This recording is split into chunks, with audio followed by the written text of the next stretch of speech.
So please take their seats.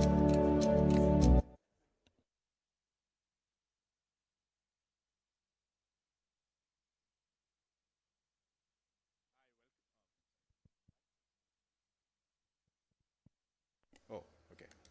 I welcome and good evening. There's literally no evening that is better than spending the one with a book. And I'm absolutely delighted that we're here to celebrate Dan Baer's new and I should say fairly challenging book. I'm not really going to do any introduction. I'm going to hand it off to a panel in a bit. But before that, we're very honored to have with us Eric Garcetti, the US ambassador to India, to share his thoughts, hopefully some provocative thoughts on the book and otherwise. Ambassador. Thank you, Rudra. Appreciate all that you have done. You must be exhausted after this week, but let me congratulate you and Carnegie India for really pulling together an amazing set of days and interactions, of infiltrations and interrogations. Thank you for provoking and for prodding and for getting us all to do that one thing we never get to do in life, which is to punctuate. Life is kind of a giant run-on sentence, and we never have commas to just pause. Certainly never periods to just complete a thought, let alone from question marks to ask what comes next or an exclamation point to celebrate. And in many ways, you've given us that space and that time.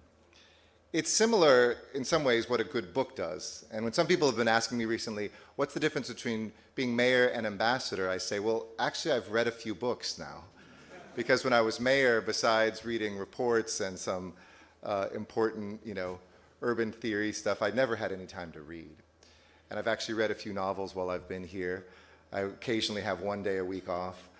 And it reminded me of what I miss about a good book, which is the ability to kind of step out of yourself, to be at a crossroads, which is really what a book is, and to look forward and backwards, up and down and around you to try to make sense of chaos.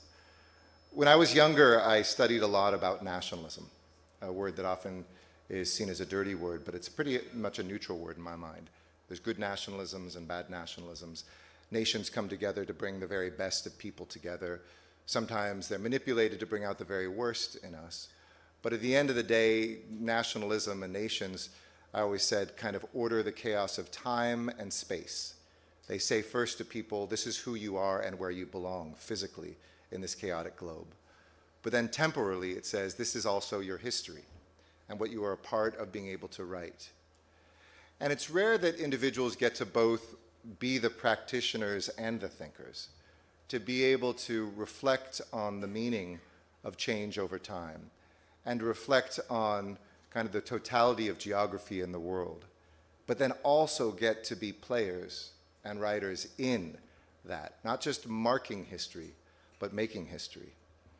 There's a famous essay I'm sure some of you are familiar with by Walter Benjamin, the great German philosopher who was a Jewish philosopher in Germany who wrote about how history itself was being changed as people wrote about it, and how one of the things that a book is supposed to do, and an author certainly writing a book on the contemporary situation of a nation or the world is supposed to do is freeze time. And it's an illusion because time never freezes. But you have to write a book at a given moment. And as I read this book today, there was a good sense of how we were going through a lot in the world, probably as Dan wrote this, that churned everything for us. A pandemic, a changing world order, things that ignore borders and borders that have become more entrenched than ever before. But in Walter Benjamin's essay that he once wrote about the angel of history, he talks about a Paul Klee painting in which there's an angel looking backwards, kind of looking backwards at history. And I just want to read you what he writes. It's called Angelus Novus, and it shows an angel looking as though he is about to move away from something he is fixedly contemplating. His eyes are staring, his mouth is open, his wings are spread. And this is how one pictures the angel of history. His face is turned towards the past. Where we perceive a chain of events, he sees one single catastrophe which keeps piling wreckage and hurls it in front of his feet. The angel would like to stay, awaken the dead, and make the whole what has been smashed. But the storm is blowing from paradise. It has got caught in his wings with such a violence that the angel can no longer close them, and this storm irresistibly propels him into the future to which his back is turned, while the pile of debris before him grows skyward. And this storm is what we call progress. To me, it's one of the most powerful essays ever written, and it runs against what every author seeks to do. Because while the truth may be that there is the wreckage of the past and the chaos of trying to narrate it, it requires great and visionary people to try to turn our heads both towards that past and towards the future, to chart something that isn't just the winds propelling us and looking at the chaos, but trying to imagine and to see something better. I'm indebted to Dan Baer for writing a book which seeks to do that in a very selfish way about my nation, but it also seeks to take what I believe when America is at its greatest, which is something that is not just specific and national, but something that is universal and shareable. We talked a little bit about this yesterday, and those who've had a caricature, both from within and without America, of what America is.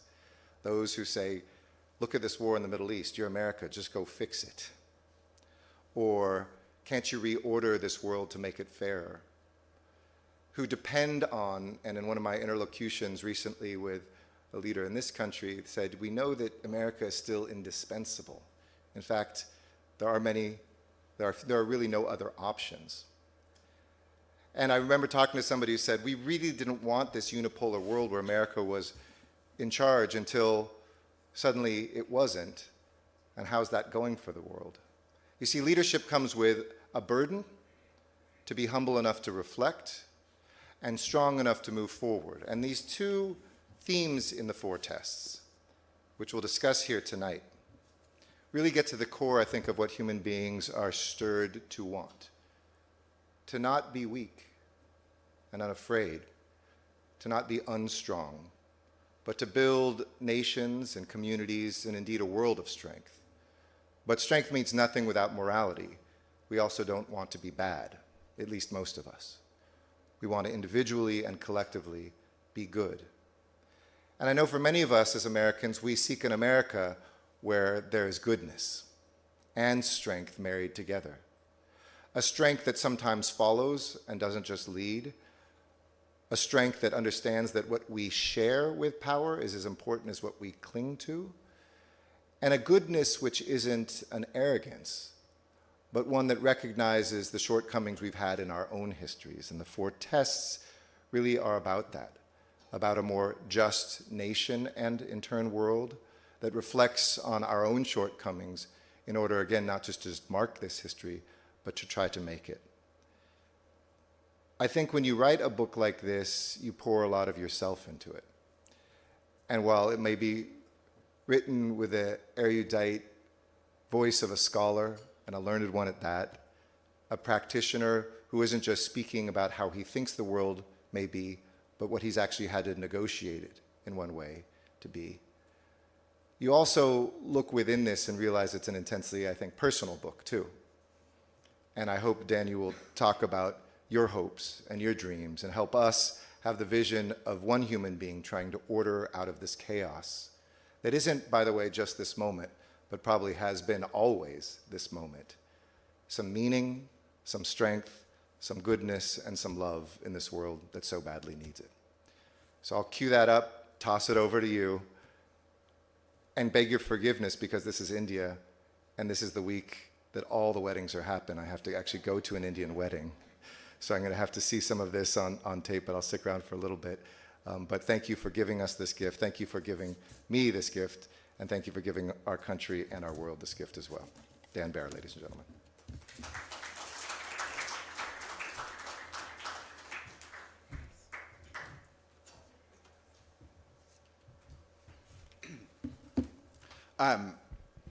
I first met Ambassador Garcetti a couple of years ago, actually, around the time that I pitched this book.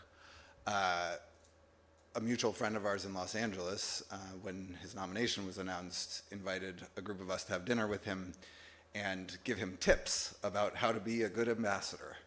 And most of those tips actually involved pedantic things like how to run your house or how to get around State Department regulations around X, Y, or Z. Looking at him 8 months into his tenure here in India and seeing how he has not just hit the ground running but taken flight, I realized now what I had a hint of then, which was that, as they say in Star Wars, the Jedi has become the master, or whatever it is, the student has become the teacher. We have so much, we should be grateful, those of us who are Americans, to have a representative like you here in this country at a time when this relationship, as the president has said, is the most important bilateral relationship in the world, and certainly the most interesting one, the one that has the most kind of wide range of possibility in front of it. And thank you for your gracious and eloquent words, and thank you for representing our country so well. As Ambassador Garcetti said, this book was a deeply personal one for me, and I'm just going to say a few things at the outset because I think conversation is probably the most interesting part. But people ask me why I wrote this book, and one should always have an answer to that. And part of why I wrote this book was because I was worried that too many people in the United States were starting to give up on the possibility of progress, and that there was this narrative, this emerging narrative, and you're quite right that you, especially with a book like this that is written about the zeitgeist, there's this huge risk that if you don't write fast enough, the zeit has passed and you're just a geist. And so, you know, there was this moment, especially, I think it probably peaked a couple of years ago. I've been scooped by the Biden administration happily in the last couple of years, but there was this moment where I kept hearing people saying, you know, China has eaten America's lunch, America is stuck on this inexorable trend of decline, the world order is going to go to hell in a handbasket, we're just going to be living through a chaotic age for the rest of our lifetimes. And I felt like that was too pessimistic as an analytical point, that wasn't actually true, and that there were plenty of choices, bad choices that we had made that got us into a mess. And similarly, there were choices that we could make that would get us out of one, and that the topic or the word that has become a word of the day of polycrisis should also be matched with contemplating the possibility for polyprogress, and the idea that if you make progress on one of the great challenges that we face, you would also start momentum that would help us make progress on other challenges. But in addition to the kind of analytical point of the pessimism being overstated, I also felt very deeply that that was part of kind of what the forces of evil in the world wanted us to believe. That analytical mistake was actually a moral mistake too, because it leads you to the conclusion that it's not worth trying. And not to give away the end of the book at the beginning, but the last chapter of the book is called What Choice Do We Have? And you know, fundamentally, I think there's a point at which you have to say, you don't have to agree with me that actually the odds of America figuring out a way to lead in the world and to lead at home that is compelling, those odds are particularly long. You can believe that it's 1,000,000 to 1. It's still worth trying, even if you believe it's 1,000,000 to 1. And the moment that we give into cynicism is the moment we've lost. And so partly this is a personal argument against cynicism and for believing that it still matters that individual human beings make the case for the possibility of a better world and do the work to bring it about. And so the last point I want to make is that although this is nominally a book about America, and the 4 tests outlined in the book are scale, which in America's case is about managing America's relative shrinking in size compared to other countries in the world, investment, fairness, and identity, and I say that identity is the hardest test. Although this is nominally a book about America, there's much in it and in those 4 tests that has, if not a perfect symmetry, an analog in the Indian context. India is actually facing the opposite challenge on scale, which is how to take its tremendous scale and turn that into something that can make it even more of a global leader. And I think there's a really interesting alchemy that is possible between our two countries as the United States manages its relative decline in scale and India manages its rise. But investment is certainly a place where the two countries, both domestically and with each other, have partnerships to make, and I highlight the importance of investment in people in particular in the 21st century rather than in kind of hard infrastructure, although that continues to matter a great deal. And fairness and identity are challenges that both countries face. How to build more fair societies that can be therefore more stable societies and that can have an identity that is available to all people in their country regardless of their background. And neither country has actually mastered that last bit yet. And to the extent that we can both make progress on it, it will both make our relationship stronger and our respective countries stronger. So I'm going to stop there, and because I think it'll be more interesting to have a discussion. Thank you. Thank you all for being here.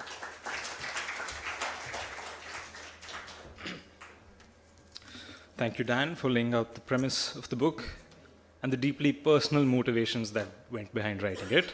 Now it gives me great pleasure to invite Ambassador Garcetti and our esteemed panelists for this evening to the stage for the group photograph.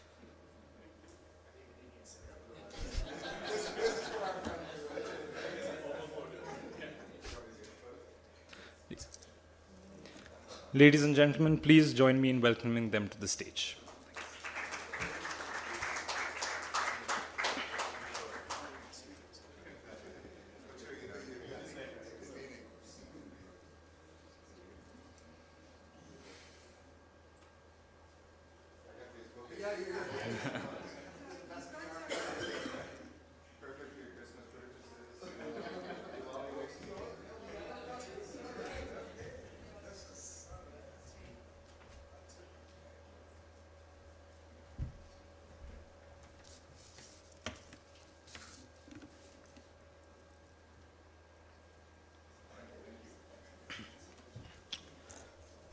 Thank you. May I now request the panelists to please take their seats on the stage for tonight's discussion.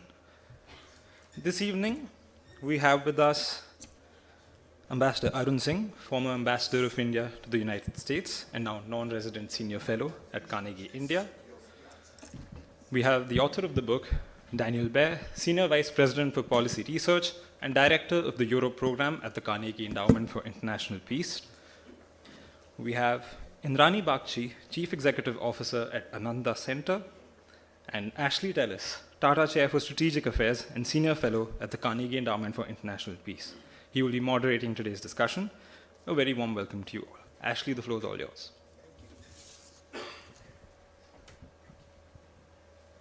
Well, good evening, everyone. It's a real pleasure to be back here in this hall where we've had 3 days of quite intense discussions over GTS. It's a particular pleasure for me to be moderating this discussion over Dan Baer's book for 2 reasons. First, Dan is a wonderful colleague, and it is a privilege to be having this conversation with him and 2 dear friends whom I have known for the longest time, and I will not attempt to date. Ambassador Arun Singh and Indrani Bagchi. That's point number 1. Point number 2 is that this book, as Ambassador Garcetti alluded to and as Dan spoke to, is really quite a remarkable book. He sent us an email, and I cannot remember when. I think when the book was just published. And the email said something along the following lines. He said, I've written a book, and he gave us the bureaucratic genesis of why he wrote the book. And he ended by saying, well, you know, it's not an academic book, but I think it's a book that I felt compelled to write for all the reasons that he told us. And my first thought was, oh my God, it's not an academic book. You know, so this is not really worth reading, because some of us are obsessed with producing academic books or things that look like academic books.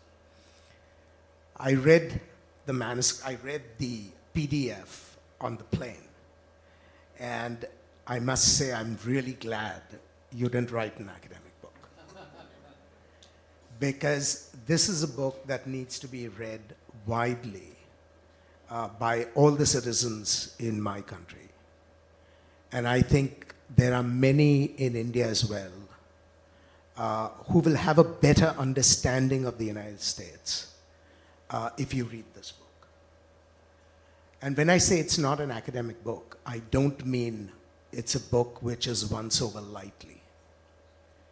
there's a lot of thought that has gone into the substance, the argument, the formulation, and the presentation. And therefore, it is a serious book, even if Dan has spared us the millions of footnotes that usually accompany academic works. It is a very coherent book because it has a clear point of view. And as you read the book, the transparency of that coherence becomes very clear. It's also a courageous book because at a time when the United States is deeply divided about everything and then some, to be able to make an old-fashioned case for what an enlightened state can and should do to raise its citizenry and prepare them for the complex world that lies ahead is not a book that goes down easily in the current moment in US politics.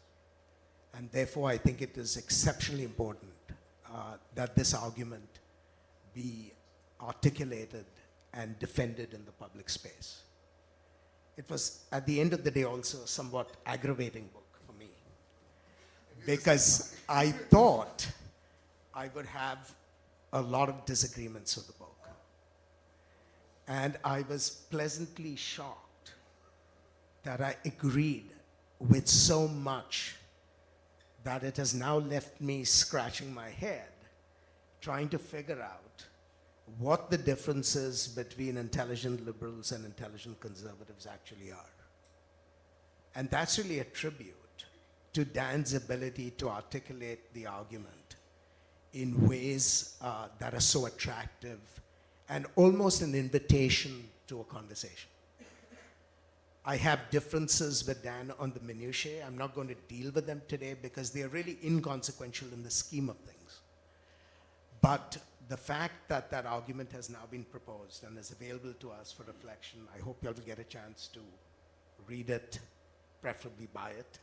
I think it's a great step forward in trying to understand the trajectory of America's own destiny and the destiny of America's role in the world. What I'm going to do for the next few minutes is to ask my two colleagues, Ambassador Arun Kumar and Indrani Bagchi, to offer a short response because this is an American book. And I do want to hear what a thoughtful set of Indians who have read the book would have to say.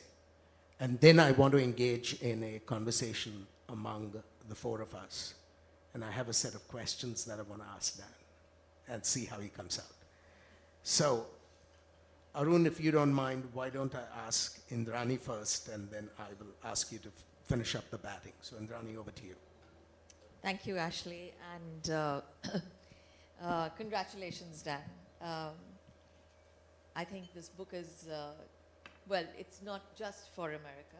I think in so many different ways, you will find echoes of that particular sentiment in India. Let me start by saying that I disagree with a little bit of the book. From where we sit, from where I sit, we don't subscribe to that gloomy picture that I have often heard in America. In fact, I did tell Rudy when I came back from my last visit that it was dispiriting to see Americans so down on themselves, because we don't look at America in that light. Yes, you may not be as big a power today as you were. The Chinese may not be eating your lunch, but the Chinese are certainly nibbling away at your breakfast. And you know, there are just lots of things that are happening that may look like challenges to you. But from where we sit, we do believe that America remains a country which can reinvent itself and has reinvented itself in very many ways over the over the decades. One of the ways it has done so is the very nature of the system being what it is, it leaves that space for people, for a creative renewal. A lot of that renewal may be damaging, and a lot of that renewal would be distressing to the old guard. I could just be talking about India. In so many ways, so many of us go through this particular sense that are we really on the right path, or are we sort of walking into hell with sort of great intentions? But my personal sense, and this is something that just occurred to me when I went through your book, was that ultimately societies like the US and India, one of the great things that we have is this much reviled concept called a democracy. It's not perfect. We don't do it perfectly. Nobody has ever defined it perfectly either. So it's not like we are ticking off wrong boxes. You make a democracy the way you want to. But the fact is that it allows political self-expression in a way that many other societies don't. And that the space for political self-expression gives, I would say, societies like India and America the space for innovation of the kind that we are watching in real time. And I can't say that society tomorrow will look like the society of yesterday, and why should it? If technology tomorrow does not look like the technology of yesterday, nothing says that everybody else should be looking like the past. And it is interesting when Ambassador Garcetti spoke about the angel of history. The angel of history almost always looks at a more rosy picture. But honestly, through the storm that our societies have currently raging in, and they always will be, if the nature of these societies remain the way they are, you know, what the hell, there's a nice boat on the other end. So I take a much more of an optimistic view of where America is, and honestly, if I have to speak for India, where India will be as well. Thank you, Indrani. I think it raises a very interesting question that I hope we can come back to, which is there is an objective reality of relative decline, and there is a subjective perception of what it means.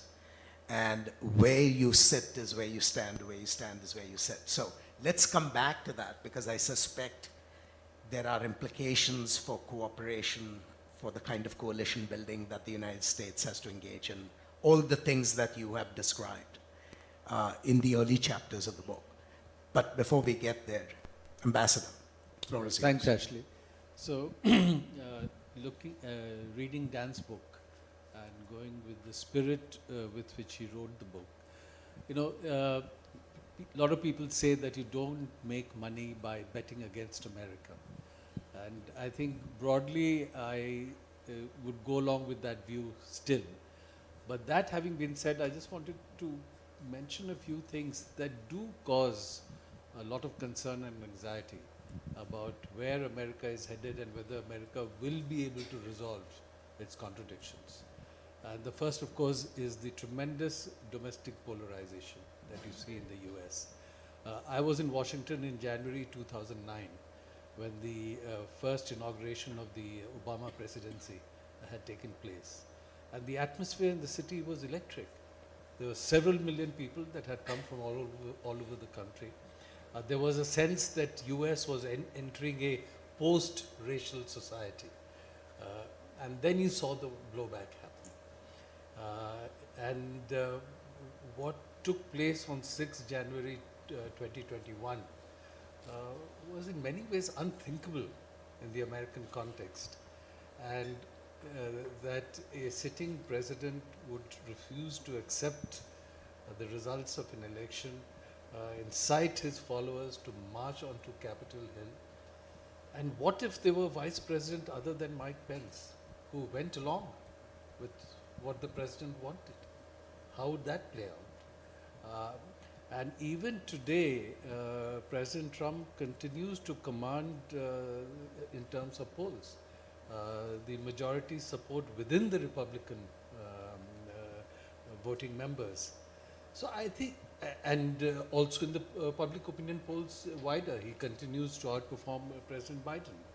So what happens if he wins? And you can't rule it out. In 2016, nobody thought in the middle of the year that President Trump was going to win. So if that happens, he would be even less constrained by the norms with which US is governed.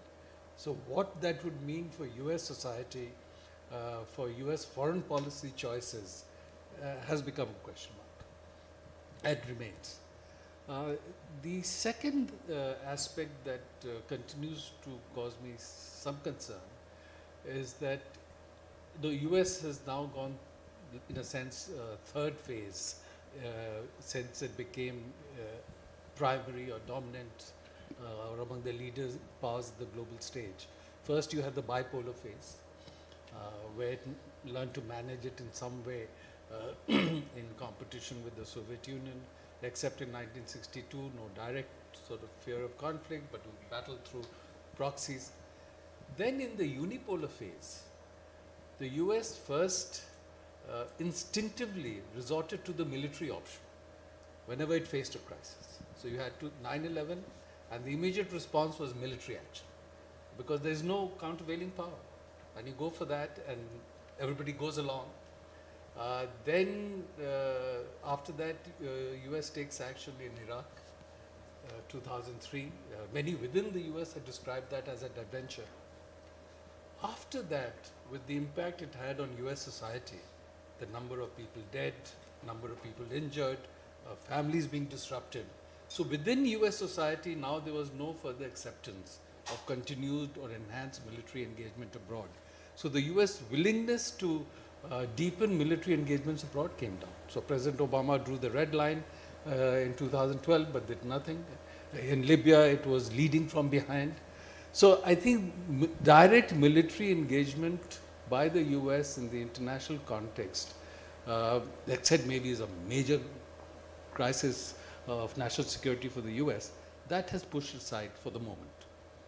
Once that happened, then the US started resorting to economic sanctions.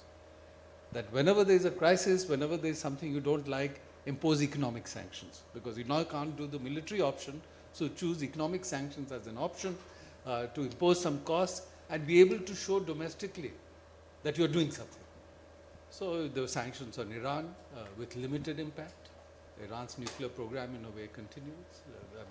I'm sure they bore some cost. There were heavy sanctions on Russia post 2022. Russia is still standing out there. So I think now perhaps there's an increasing sense that the economic sanctions that the US has been resorting to are not being as effective as the US thought they might be.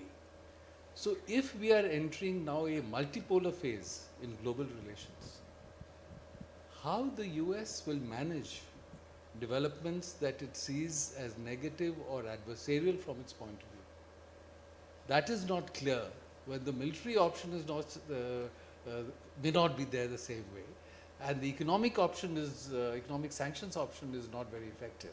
What is the new strategy?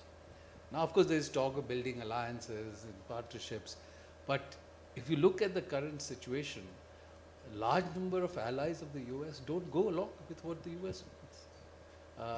In the Russia-Ukraine context, even Israel didn't go fully along with what the US wanted, because they had certain interests in Syria.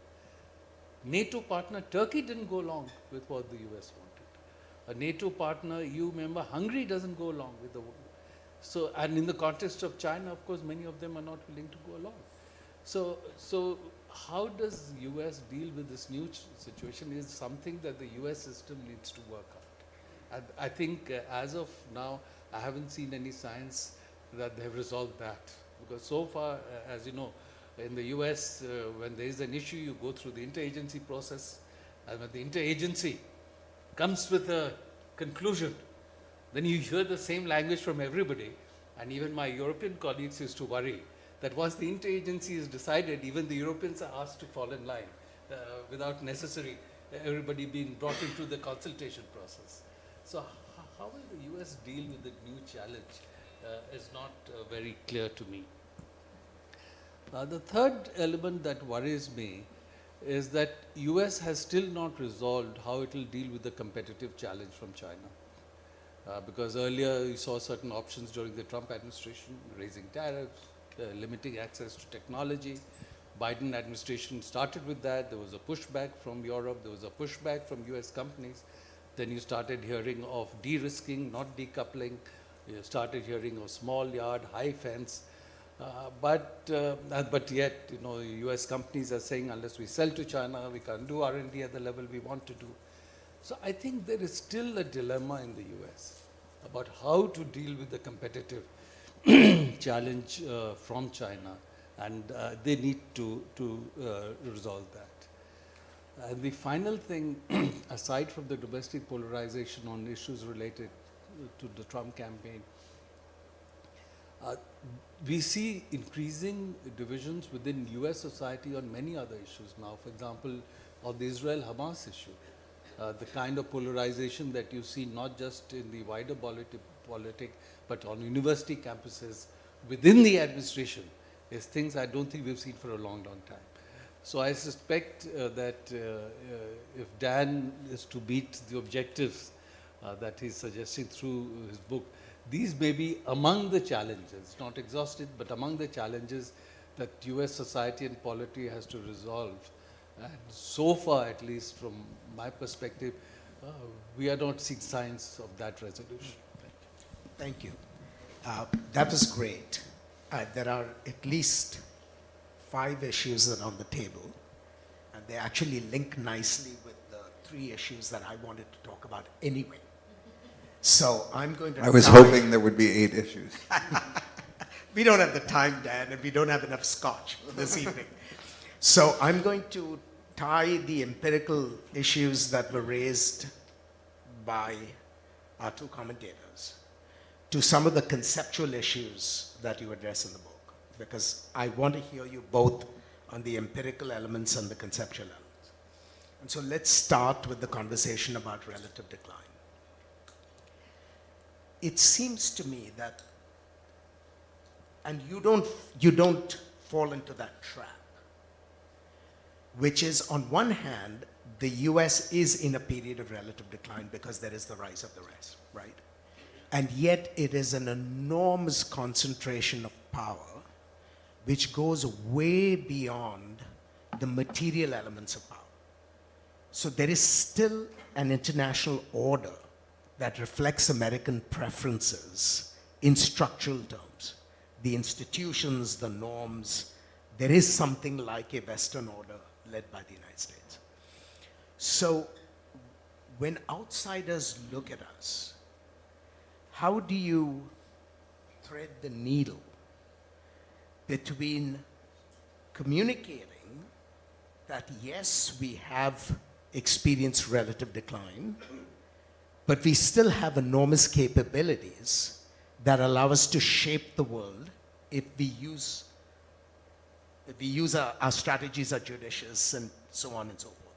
So walk us through the hegemon as cooperator thesis that you have in the book. And I'm going to ask you some hard questions on that one, but I want you to at least lay it out, because it seems to me that that is your initial starting point in the book as the way in which the United States can manage sort of an unruly world, a competitive world, at a time when it's facing relative decline.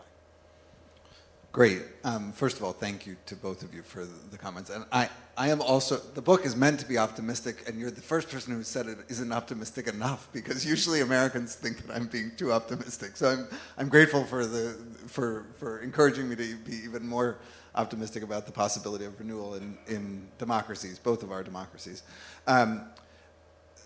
Actually, there are two, I mean, you highlighted the two kind of truths that I think there. One is that, and I use the analogy of a card game in the book, you know, the fact is that for a long time America was playing poker and we were getting dealt a full house every single round, and you don't have to be that good at playing poker to win when you're getting a really strong hand the highest hand every single time. And so you're not necessarily a great strategist, and you might even forget how to play poker if you're just constantly getting a full house.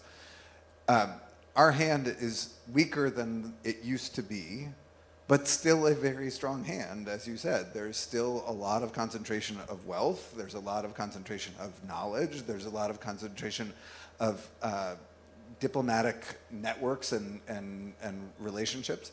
And that, I think, sometimes gets underrated, including maybe most of all within the United States, actually, by certain parts of the intelligentsia. So we still have a strong hand to play, even if it's not as strong as it once was. And we have an interest in having everybody else continue to play poker, not say like, okay, now like the cards don't mean anything anymore.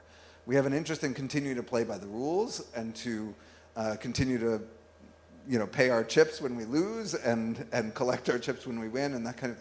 And so I think part of, I mean, just to beat that metaphor, you know, part of what we're trying to do in this moment is to reinforce rules by the rules of the system that, yes, broadly does reflect not only American interests, but also the interests of any democratic government, and even some less than democratic governments who do, at the end of the day, have a kind of fundamental commitment to the welfare of their people as the primary interest.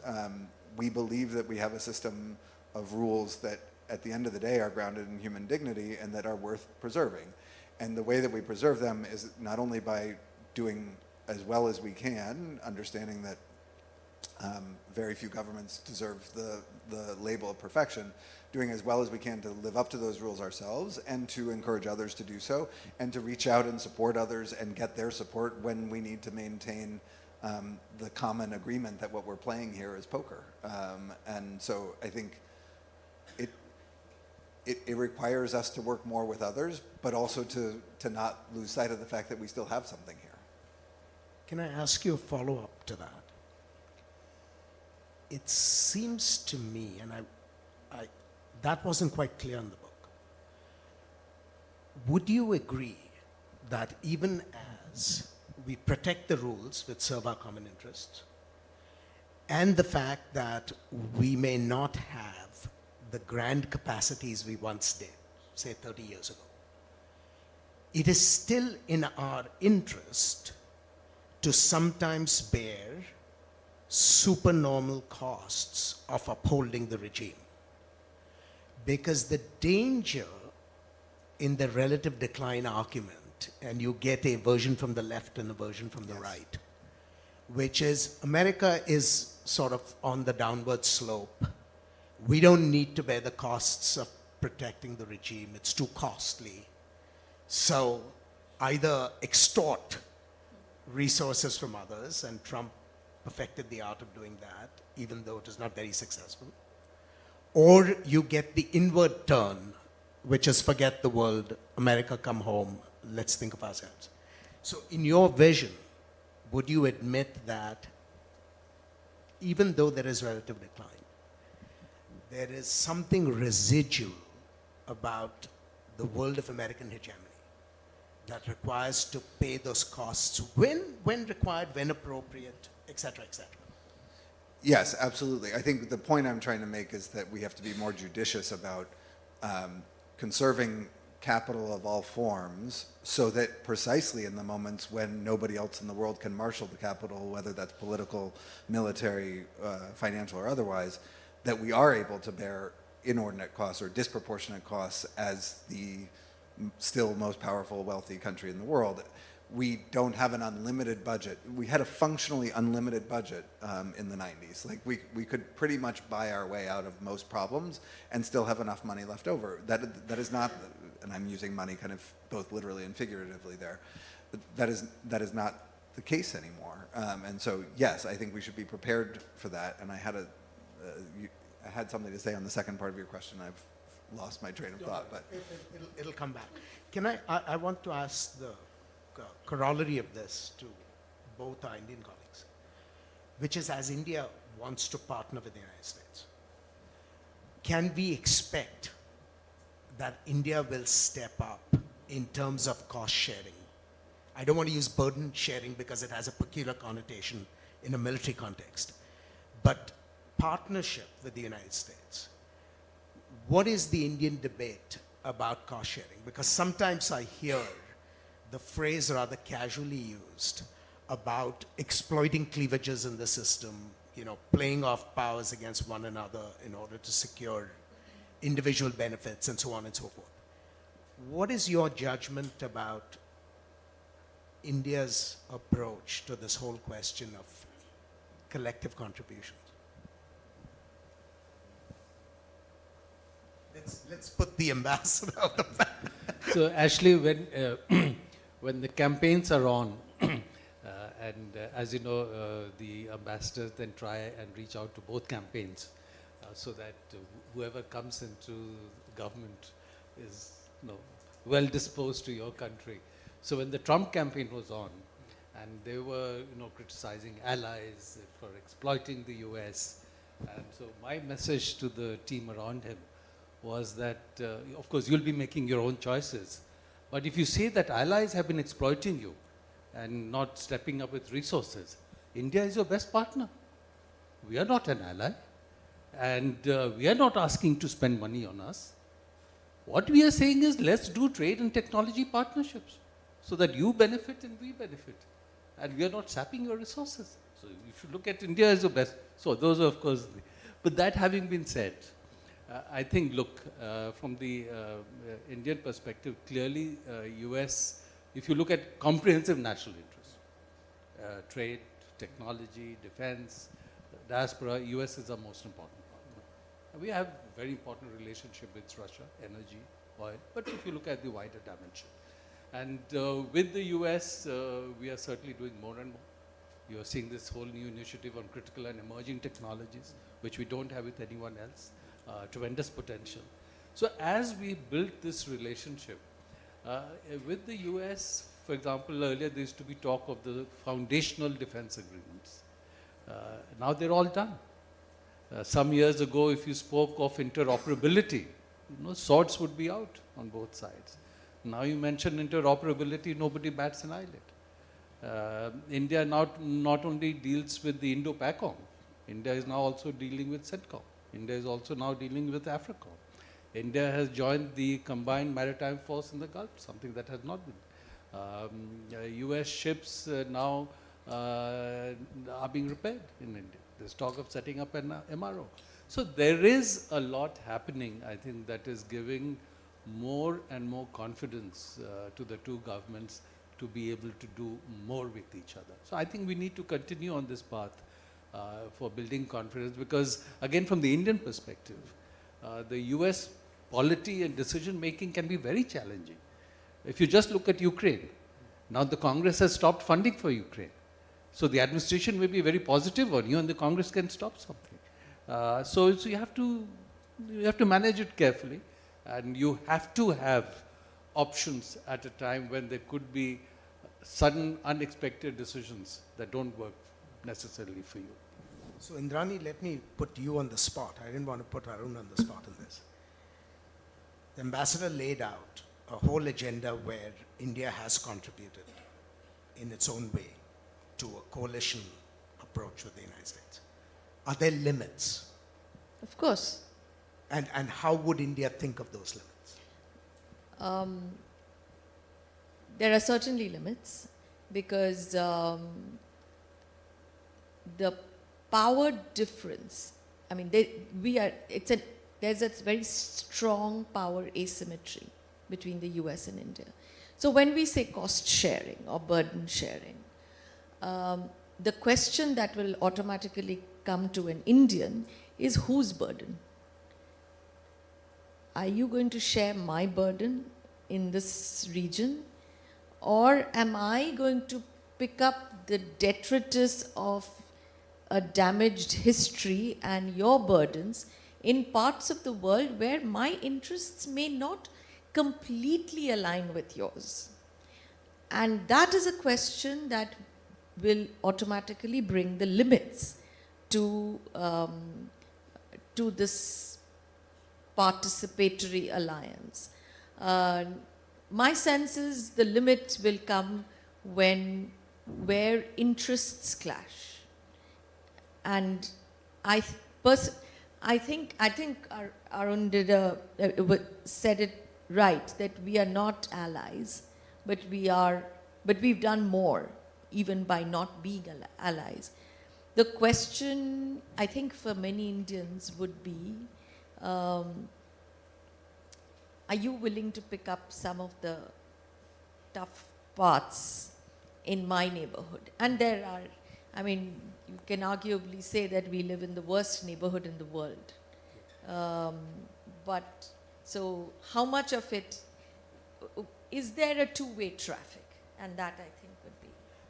I want to use that actually as a segue to ask Dan one of the implications of the leadership as cooperation thesis, which is how does the United States then manage contradictions that arise when you need cooperation, right? Because other countries have interests that may not always be identical to our own. And so a very concrete example. We have a strong convergence of interests vis-a-vis China with India. We may not always have a strong convergence of interests with India vis-a-vis Pakistan. How do we then strike the bargain that allows us to get Indian cooperation vis-a-vis China, even when we want to protect our own equities vis-a-vis Pakistan? I mean, these are dilemmas that, you can change the names of the countries involved, but these are dilemmas that occur all over. And it was something that struck me as I was reading that chapter, because I thought that that part of the chapter was a little sanguine about how easy it would be to simply shift from a hegemonic strategy, which is I'll do what I want because I can do it and you can't stop me, vis-a-vis a strategy now that is heavily contingent on the cooperation of others. And that cooperation is contingent in turn on what they see as your ability to help them in pickles that may have nothing to do with your interests. I think that is the hardest part of transitioning from what I call kind of a boss-style leadership to true leadership, where you are actually trying to get other actors to work together around areas of common interest, and in some cases, your interests that are more important to you than they are to the other partners. And let me just say how you don't do it. You don't do it by shifting your foreign policy into something that is purely transactional, like America First. America First is overtly, as a theory, to the extent that, that's too generous, as a slogan that could be operationalized, was about making a foreign policy be entirely transactional. We'll take the deals where it suits us, and where it doesn't suit us, we won't take the deals. You do it by building a real relationship where there's an understanding from both sides, and obviously it can be more than one, it can be more than bilateral, but in the context of a bilateral relationship, where there's an understanding by both partners that you're not going to win from every single transaction.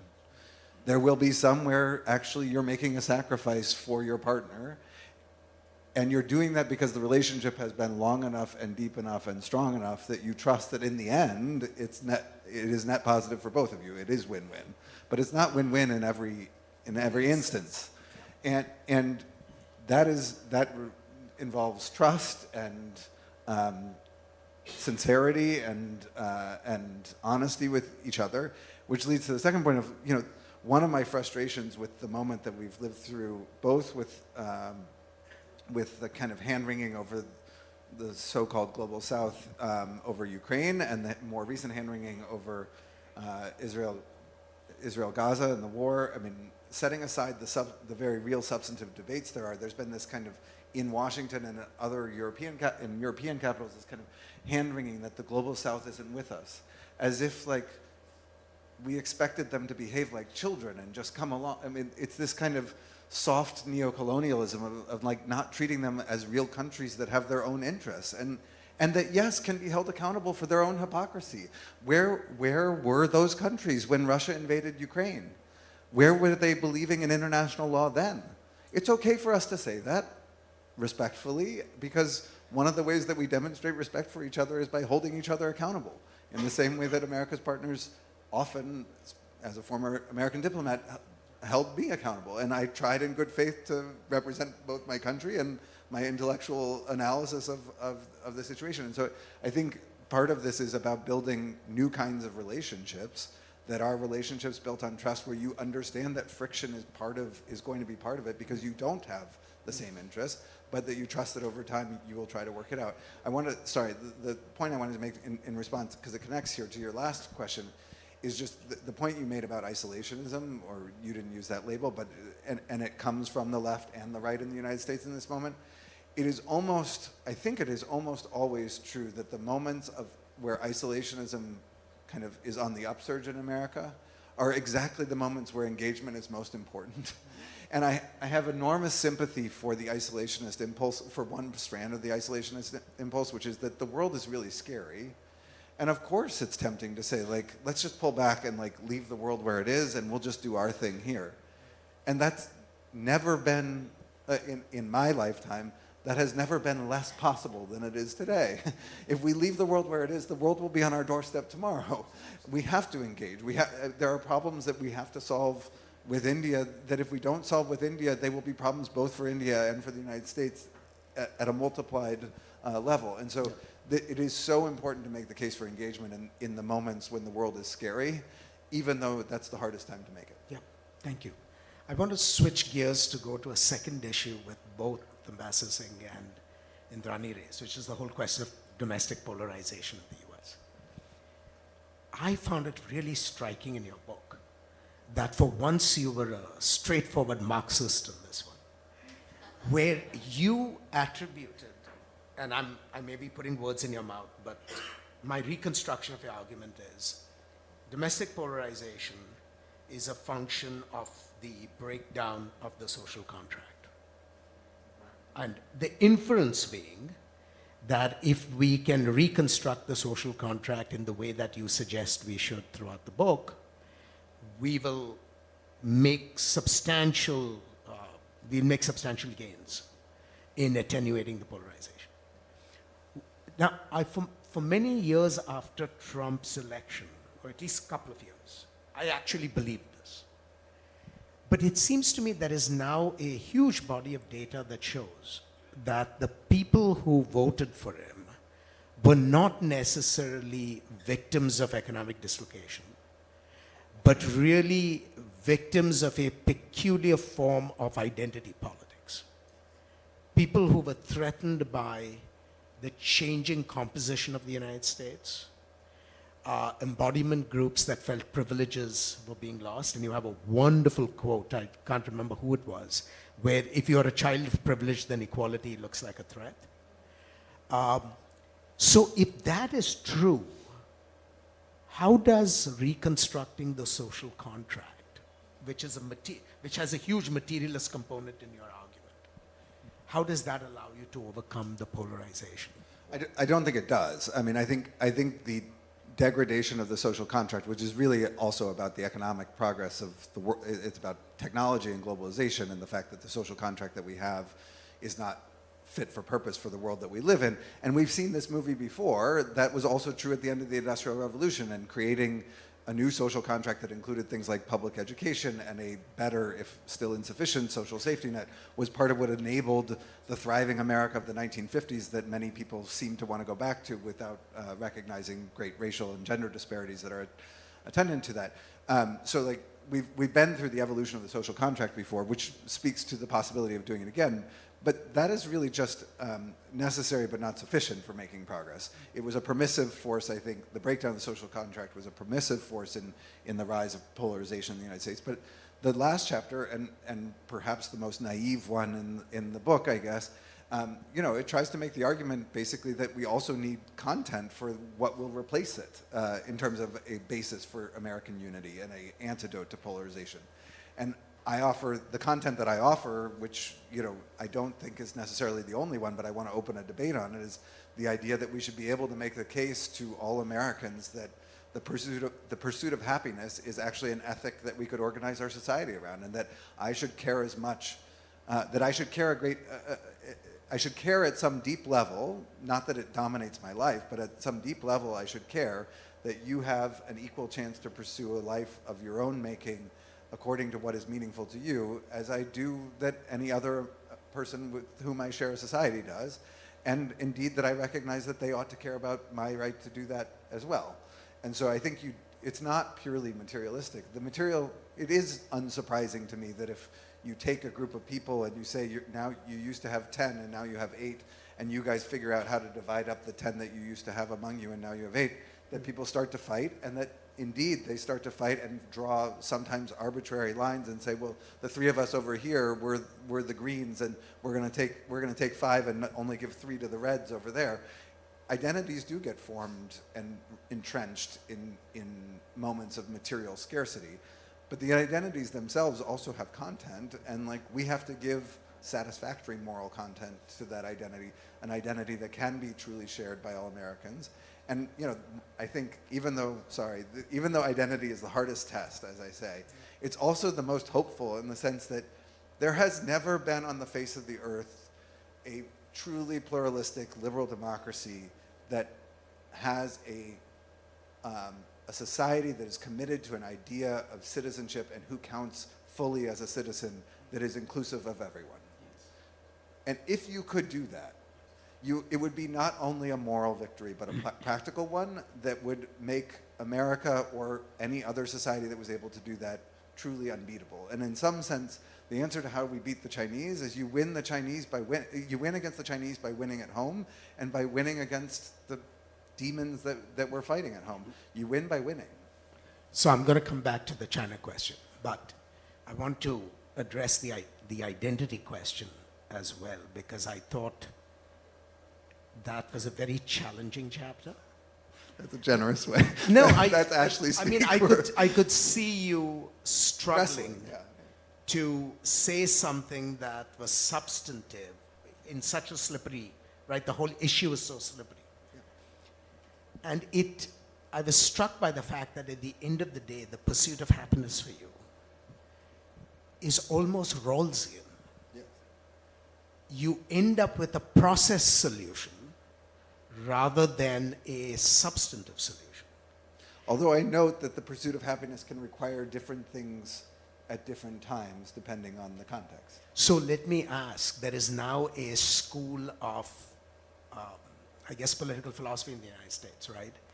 Which is trying to make the case for common good constitutionalism. We don't have to get caught up on the school itself.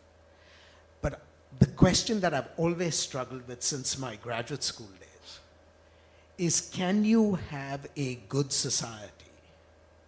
Can you construct a good society based entirely on a notion of procedural justice? Or do you need to marry that notion of procedural justice to some substantive idea of what constitutes the good? Now, the Greeks had one answer to this, others have had other answers to this.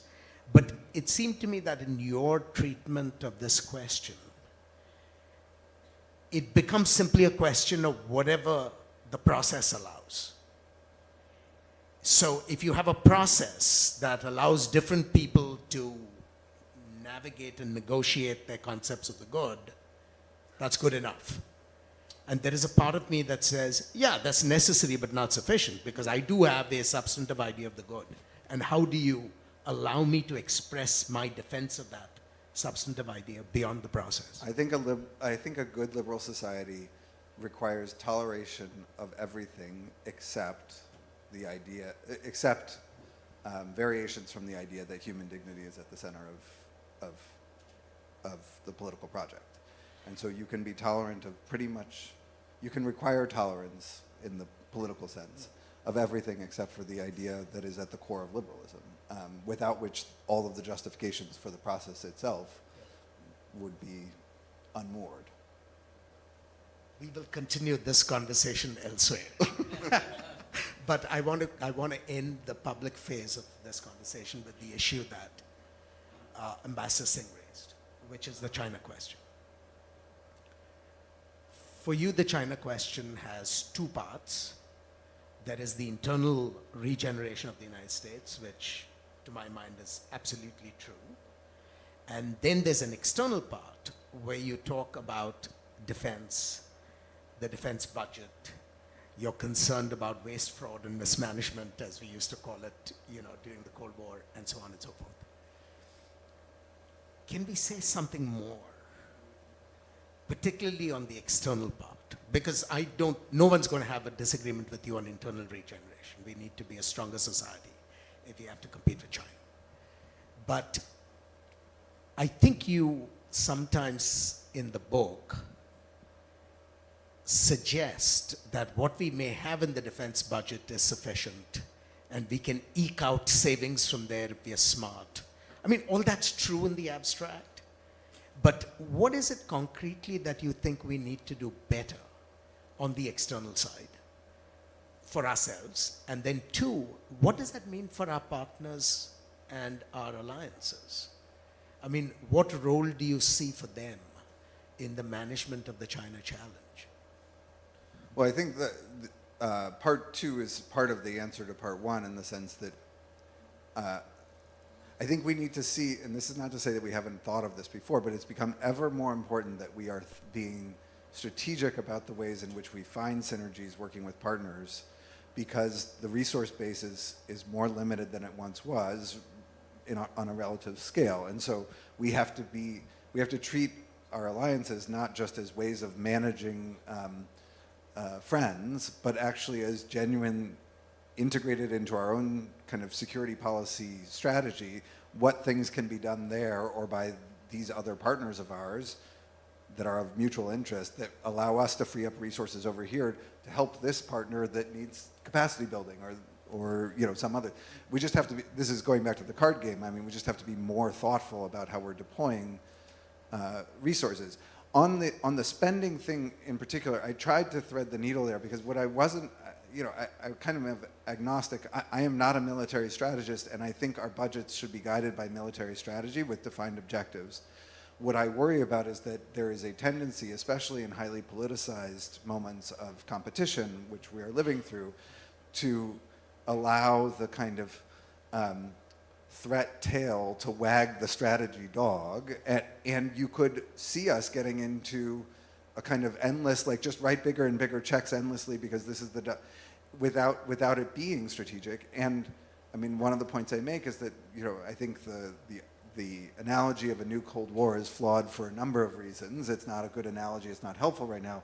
But one of the things that I always find funny when Americans put that forward is, what makes you think that we get to play America and they play the Soviet Union this time around? What if it's the other way around and we're the ones who get trapped into an endless cycle of military spending that takes us away from strategic investment in our future and things that are actually going to add to productivity and human welfare and attract other nations to us as partners, et cetera?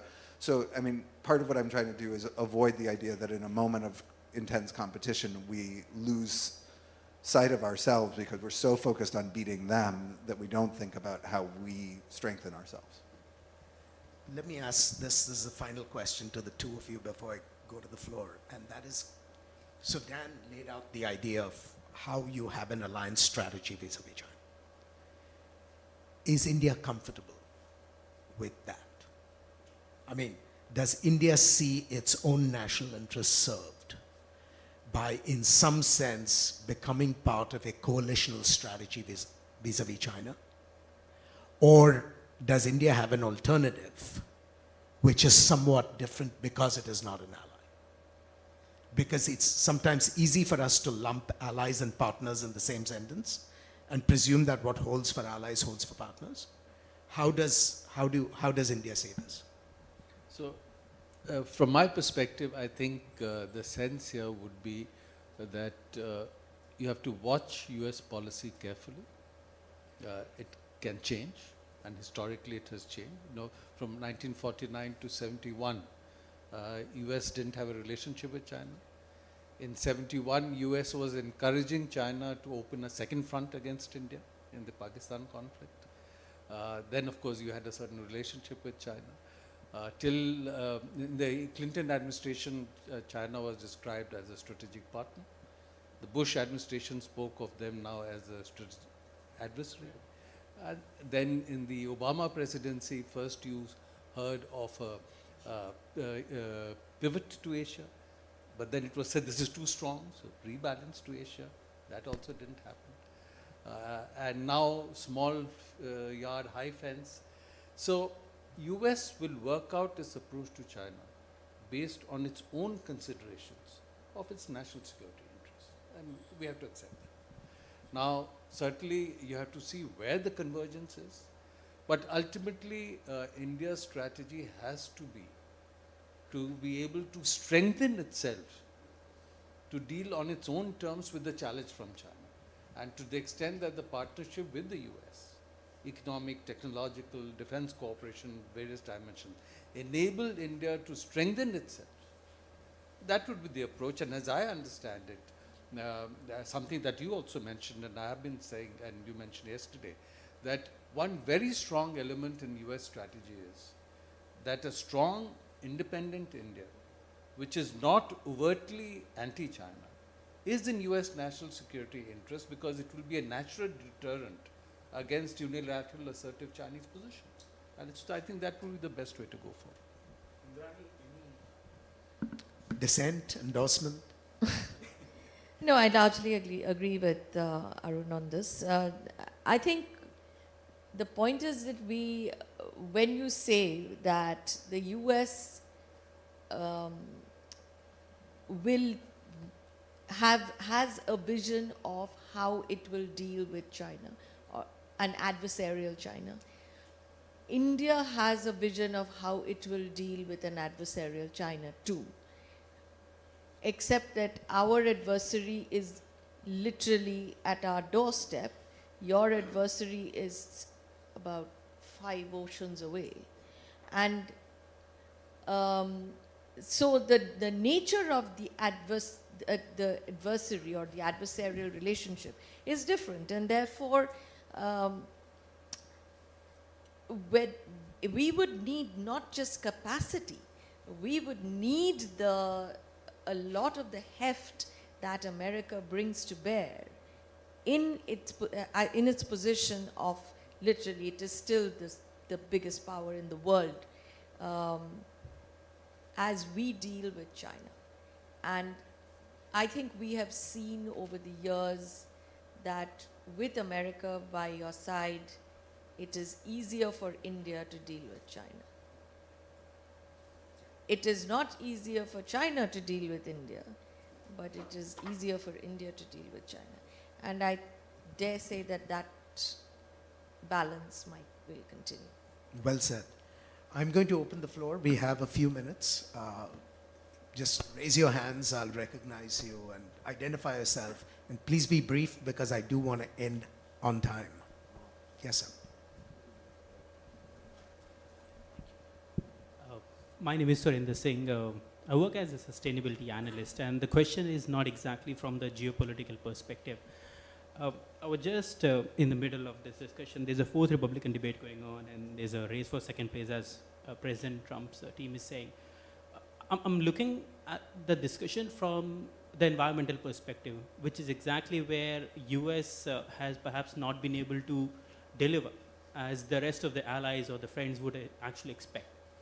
I'm really happy to see the discussion centered on human dignity as well, because when I look at from a developing nation's perspective, I look at my citizens, I would request you please share how would a representative of a developing nation like India should convince that my human dignity matters as well when you've already stolen this from me by all the emission that you have done in the atmosphere. Why does my human dignity is not equal to your fossil fuel addiction? Thank you. I'm going to take another one as well so we can get at least 2 rounds of 2. Thank you. Dr. Tellis, your remark about Rawls, your suggestion that Dan might be falling into a possible Rawlsian proceduralism, which I think is actually a disservice to Rawls, but I totally know the tension you're referring to. It reminded me of Ambassador Garcetti's remark at the beginning about nationalism being a neutral term and saying there's good nationalisms and bad nationalisms. And Dan, I was wondering where you would place yourself in relation to that remark, whether you would say that you're an advocate of a kind of a civic nationalism or something stronger, and what you think the potential pitfalls or advantages of that whole line of thinking would be. I'm Wolf Hertzberg, by the way. Forgot to introduce myself. Thank you. Dan, you want to take those? Sure. On the first question, I was making a moral proposition that we ought to be committed to the equal dignity of all people, not a defense of all U.S. or Indian or anybody else's policies living up to that. If you ask me what's missing from the book, climate and sustainability are treated very briefly because I realized that if I opened that up, it would consume the rest of the book. My friend Caroline here knows this, but many other people in the room don't know that I had a very unsuccessful 6-month run for the U.S. Senate in Colorado. And when I was running for office, people used to ask me, what are the problems you're most concerned about? And I would say money in American politics, because without that, you can't change anything. And climate change, because without tackling that, nothing else matters. So, I mean, I'm with you on the urgency.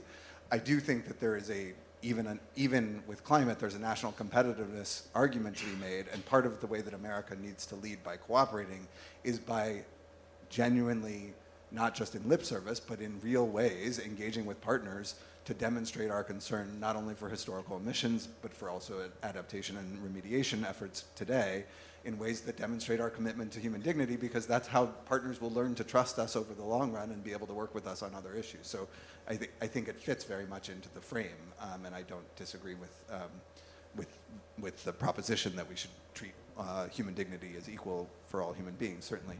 I also raised an eyebrow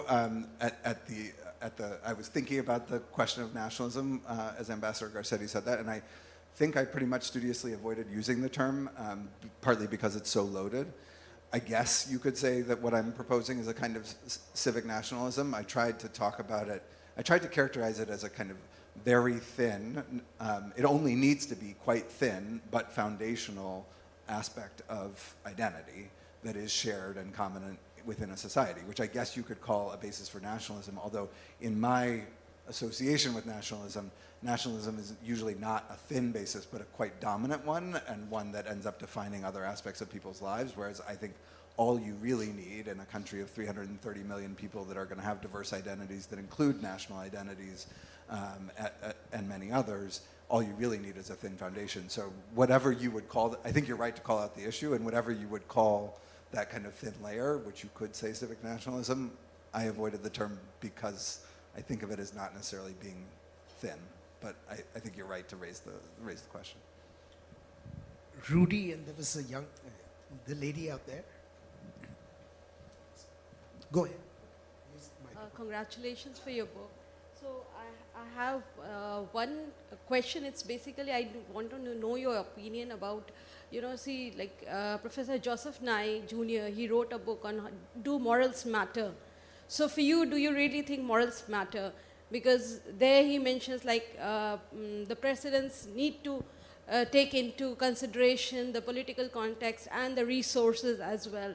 So you can't just say this is moral and this is not moral, or you can't judge on the morality of presidents. So through your book, because I haven't read the book, are you actually thinking of portraying morals matter, or they don't matter, or they can be, put according to the ease of Americans? And secondly, with the crisis that America is facing right now, do you really think it has given China an upper hand, or kind of eased the challenge that China was facing in the early 2000s, where the Chinese citizens had started thinking of having a democratic, government?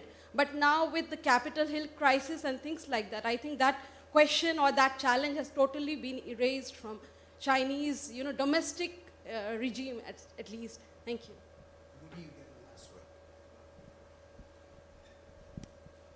I mean, just a quick one. I was just thinking, I was just reading through the introduction again, and I was looking at this as an intellectual exercise. I think maybe all countries should do this, right? Because in a sense, it focuses your mind in terms of saying is, where are you? Where do you want to go? And what are the actual 4 tests? And the 4 can't be 10 tests and 20 tests. It's just those 4 tests. So I was just wondering, the question is, Ashley, if you were sitting where Dan is today, what would be your 4 tests? I'm going to let Ashley think about his 4 tests. Yes, I think moral. First of all, I think of course we can make moral judgments, and we should make moral judgments and hold our leaders and other leaders accountable for the moral judgments that they make. That doesn't mean that we should expect that they will always make political judgments in a way that we think is a proper weighing of the moral concerns at hand. But we should not give up on the project. If we did, we would be in the situation where we're not playing cards anymore, we're just throwing them around. So, I mean, part of the way that we reinforce the norms that we want to live by is by calling out when they're broken, not just living by them as often as we can. So I do believe in that, and I believe, moreover, that actually part of the case I'm trying to make is that it was a happy coincidence that for all of its flaws, America was arguably, certainly among the superpowers, the most free, the most morally respecting of human dignity superpower, and was one of the most moral and respecting of human dignity powers when it was at the height of its power. That's not to say it hasn't made mistakes on the world stage and doesn't have moral shortcomings at home. I think solving those moral shortcomings and avoiding those mistakes is even more important as American power declines, because we have to do more to draw people to us, not because we have the largest army, which we will continue to have, the largest military, which we'll continue to have for a while, but as our relative power declines, we need to draw people to us through the moral leadership that we can exert. And so part of the argument of the book, and the reason why it says strong and good, is that the goodness is actually going to be part of our strength in demonstrating leadership in the world. And your second question was, I had an answer to that. Oh, the Capitol Hill crisis. Look, I guess my answer to that is going back to my point about what I would change about American democracy. The amount of money in American politics right now is so toxic, and it creates incentives for elected members of Congress and to behave as if they are clowns in a circus rather than legislators trying to do the work of the people. It creates these really toxic incentives. And so my answer to the Chinese would be, you should become Democrats and do it better than we're doing it right now, because what you're seeing on Capitol Hill is not actually the way it's meant to work. And by the way, not also the way that it has always worked.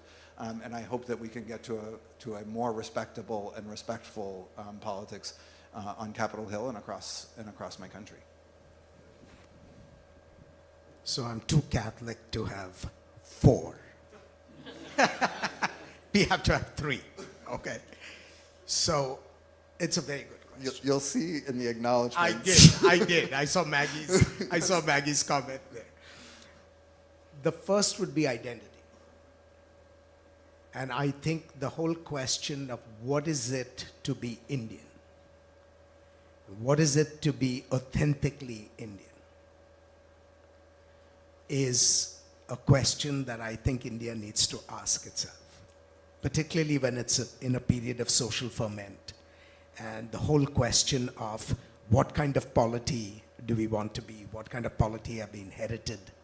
What kind of polity will be the most attractive, not only to its own people, but to people outside? So I think the identity basket from Dan's book, I think, is just simply easily transferable to the Indian context. The second actually would be efficiency, because India is embarked on a path to take off economically, but I'm not persuaded that all the strategies that are employed for takeoff actually meet the tests of efficiency. And efficiency is critical, because if it's inefficient, it's a waste of resources which are scarce by definition, etc., etc., etc. So the whole question of what is exactly the mix between the state and the market, between the private and the public, all becomes important. So I would say efficiency becomes really important. And then the third has to do with the role that India wants to play and the strategies that support that role. I understand India's ambitions to be an independent player on the world stage. There's a history to this that, Rudy, you know all too well. But there is always something that troubles me about the excessive affirmation of independence. Because what it does is, it puts your partners in a bind. It forces them to face up to the limits of the assistance that they can provide you when they have to confront first and last a very in-your-face affirmation of independence. I mean, to put it very crudely, right? I will support you because your rise is in my interest. But that does not answer the question of what price am I willing to pay to support that rise if I can never be sure that there is some minimal assurance that you will support me on the things that matter to me. Now we navigate and we negotiate this issue by issue. But I think the fundamental dilemma in the logic still remains. And it worries me because if India cannot resolve this in a satisfactory way, so let's put it this way. You can, as economists would say, you can get a partial equilibrium, which India is very satisfied with because it answers the Indian demand for independence. But can you get a general equilibrium solution that satisfies India and its partners simultaneously? And I'm not sure we have the second yet. I'll leave the floor to you to bring the curtain. I think we have a young man here. All right. Thank you, dear speakers. That was quite a riveting conversation, which I feel laid out the challenges and opportunities heading America and India's way on its quest for strength and goodness. The book is available online to purchase, and scanning the QR code that has been shared with you all will take you to the purchase page. With that, we close for this evening. Thank you. Please join us outside for dinner. Thank you, ladies and gentlemen.